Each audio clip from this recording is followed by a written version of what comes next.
بسم اللہ الرحمن الرحیم۔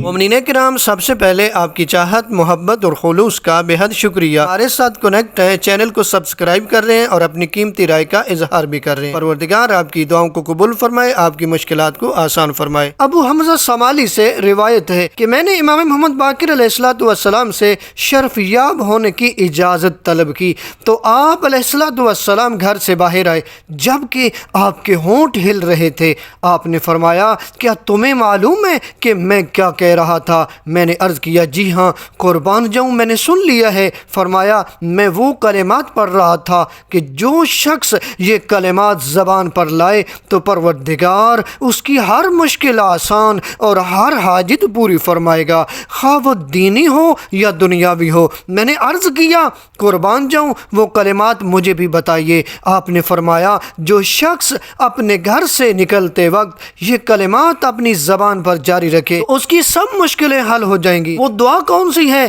کہ جو دعا آپ پڑھیں گے تو پروردگار آپ کی تمام مشکلات کو حل کر دے گا، پروردگار آپ کی تمام تر حاجات کو پورا فرما دے گا۔ وہ دعا یہ ہے جو آپ دیکھ رہے ہیں، بسم اللہ الرحمن الرحیم، حسبی اللہ توکلت علی اللہ، اللہم انی اسألک خیر امور کلہا واعوذ بک من خزی الدنیا وعذاب الآخرہ۔ دیکھیں ہم نے اس دعا میں کیا کہا؟ ہم نے اس دعا میں یہ کہا کہ شروع خدا کے نام سے جو بڑا رحم والا مہربان ہے، مجھے اللہ کافی ہے، میں اللہ پر بھروسہ کرتا ہوں۔ اے معبود، میں تجھ سے سوال کرتا ہوں کہ میرے سب کام سنور جائیں اور تیری پناہ لیتا ہوں دنیا کی رسوائی اور آخرت کے عذاب سے۔ اگر ہماری پریشانیاں ہیں، اگر ہماری مشکلات ہیں، اگر ہماری دعائیں قبول نہیں ہو رہی تو ہم جعلی پیروں کے پاس نہ جائیں، جب ہمارے پاس ائمہ معصومین علیہ السلام کی اتنی پیاری پیاری احادیث موجود ہیں، جب ہماری مشکلات کا حل ائمہ نے بتا دیا،